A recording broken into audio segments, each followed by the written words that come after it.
Welcome, Wargamers, to the bad moon-ridden plains of the mortal realms, because today we are talking about what happens when two particular kinds of madness intersect. And this story comes straight out of the Flesh Eater Court's battle tome, and it's about as short and sweet as can be, but I think it has a lot of significance that I wanted to talk about today. The story is called The Lunatic Seer. The Arborant Archregent, known as the Skinless Sultan, miraculously calculates where the bad moon will appear next. This feat draws the attention of Skragrott, the Loon King, who wishes to add the Arborant Astronomer to his Fungal Asylum. Now that's it. This isn't part of some larger story or grand narrative or even the tale of like a singular battle like you a lot of times find in these battle tome stories, but it's such an interesting intersection of these two factions that I just felt the need to chat about it because it really just got my mind kind of like running in circles. For those of you who are new to Age of Sigmar or the two factions involved, being Flesh Eater Courts and Gloomspite Gitz, the Flesh Eater Courts are a death faction that has very few actually undead units in it. The leaders are twisted and gaunt forms of vampires, but the overwhelming majority of the faction are just mortals that are either infused with death magic or their bodies are falling apart, but they are alive.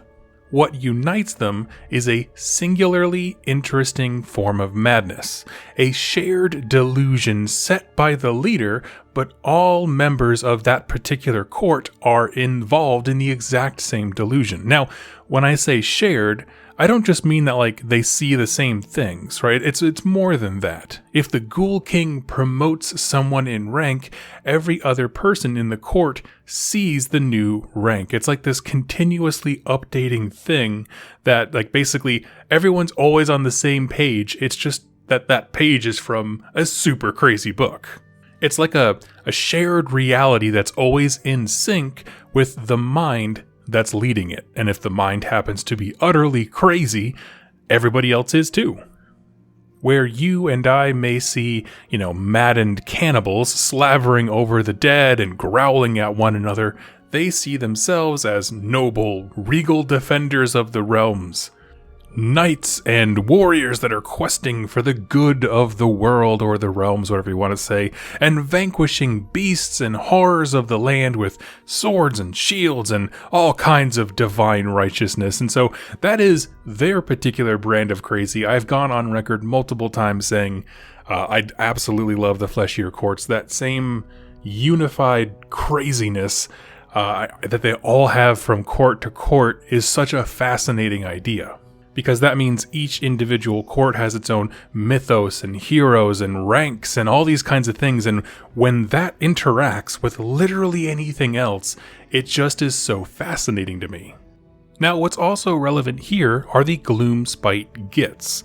These are the tiny little grots and gremlins and goblins, so to speak, that love to live in the mountains and the caves and the deep crags of the realms.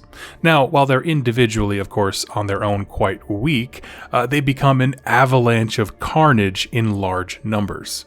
They are often led by loon bosses and wizards, who are a lot of times just like high as a kite. They just ingest all manner of mushrooms or potions to enhance their abilities, and really they just project this sense of like grandiose power. They have all these little crazy power fantasies and they're all over the place. And so their form of madness is less than the Flesh Eater Court's full-blown, delusion where it just completely changes your entire perception of reality. With the Gloomspite Gitz, it's more like a dark, sneering grin, a more twisted worldview that sees the pain of others as true amusement, and this is represented by the many grinning faces on their shields and helmets and so on. They see the representation of their god, Gorkamorka, in a celestial object known as the Bad Moon. A small, orbiting moon type thing. It does orbit the realms in general, I suppose, and it whips wildly around them, disobeying all the laws of nature and physics. Now, when the bad moon arrives in an area, man, there's just a lot of things that go wrong. We just finished reading Gloomspite for my 2+ tomes book club, and it gives a very detailed description of what it's like when the bad moon is approaching and finally arrives at a given location, and everyone just goes insane with either panic or fear, or fungal growth start bursting out of the walls and their skin. It's just absolute chaos. It has a massive grinning face carved into it. It just hovers over the sky while the Gloomspite Gitz come out from their depths to raid and plunder and all this kind of stuff. Now, of course, that's my elevator pitch for these two factions, but there is more going on with each of them that this little story snippet brings to light. Because even though we've talked about the factions individually, I thought it was so weird to find any mention of the Bad Moon outside of the Gloomspite Gitz battle tome, simply because the ability to predict the Bad Moon, it's a largely unpredictable thing, is paramount to the Gloomspite Gitz. The most notable character in all of Gloomspitedom, I guess we could say, is Skragrott the Loon King. Now, the Grotts have had tons of heroes before, right? Some warlord will rally a bunch of slightly smaller Grotts into a frenzy, or bash enough skulls to gain a modicum of respect, enough to be a small warlord. And sometimes they get lucky, and the Bad Moon comes as they are planning an attack, and then they can falsely claim credit for it. I brought the Bad Moon. Again, in their little power fantasy in their heads, they're the most important person, right? It's like a faction of 10 billion nobodies, and all of them think they're the main character of a movie. And most of the time, as they rise in stature and become leaders, it ends in a rather inglorious death, either by enemies because you took on too much, or just by another Grott who got caught on to the fact that this guy has no idea what's going on with the Bad Moon, and they think they can do better, and they take him out of office, typically with a knife in the back. But Skragrott is different. He's predicted the Bad Moon's exact locations when it will show up and when the best time to attack under it is multiple times now. And with each prediction, he grows in stature and power among the mad ranks of the Gloomspite Gitz. Now, I'll talk about how he does it in a minute, but the thing to stress here is that within Gloomspite society, being able to predict the Bad Moon is a legendary feat, right? The kind that would give any Grott pause. To know when the avatar of your god will be present is to them proof that you have some divine connection to him, meaning Gorkamorka. So for other races to have this ability, not general premonitions of something kind of feeling off or, going wrong, not vague portents of darkness coming your way, but to see, I see the Bad Moon moving, specifically, is a huge deal. And it's a feat that almost none in the realms, from the dank caves of the Gloomspite Gitz to the hallowed schools of learning of Hysh that study the Bad Moon, can claim. So the question becomes, how does Skragrott do it? Well, it's very vaguely alluded to in the entry. It's known as the Fungal Asylum, and to really grasp that, you have to go over to the Gloomspite battle tome and really pick out what it means. There is some merit to the idea that Skragrott was just lucky when he made his first Bad Moon prediction. Like I said, hundreds of tiny warlords did the same. The Bad Moon comes up during a battle and someone just takes credit for it. But once he got into power, there's no denying that he began obsessing over the Bad Moon, trying constantly to find ways to accurately predict it again. And so this project, the Fungal Asylum, is the single greatest secret of the Loon King.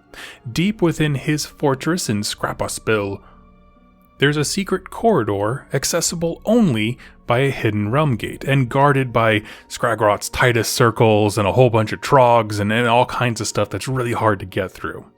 This little chamber is the Fungal Asylum, a truly horrific prison where Skragrott collects wizards, prophets, mystics, seers, anyone they can capture with any kind of magical influence that the Gloomspites encounter, on a raid or something like that. They'll capture them and smuggle them away to be hidden here from the other Grotts. Once the wizard is in this little prison, they are driven mad by torture, magic, poisons, physical deformities caused by shrooms being force-fed to them. Their frames, that started off as humanoid, no matter which race they were, they're humanoid-shaped, start to like morph into this immobile fungal horror. A lot of body horror in this. They still have a face and a mouth to scream and speak prophecy, that kind of stuff, but they can't move anymore. And using these poor souls, Skragrott has been able to accurately predict the arrival of the Bad Moon time and time again. And so we can see why he would want to add the Arborant Archregent to this collection. These prophets basically act like sort of like antennas trying to tune into the signal of the Bad Moon, but this Archregent can sense it and see it specifically. So I imagine he would be a massive boon to the Asylum.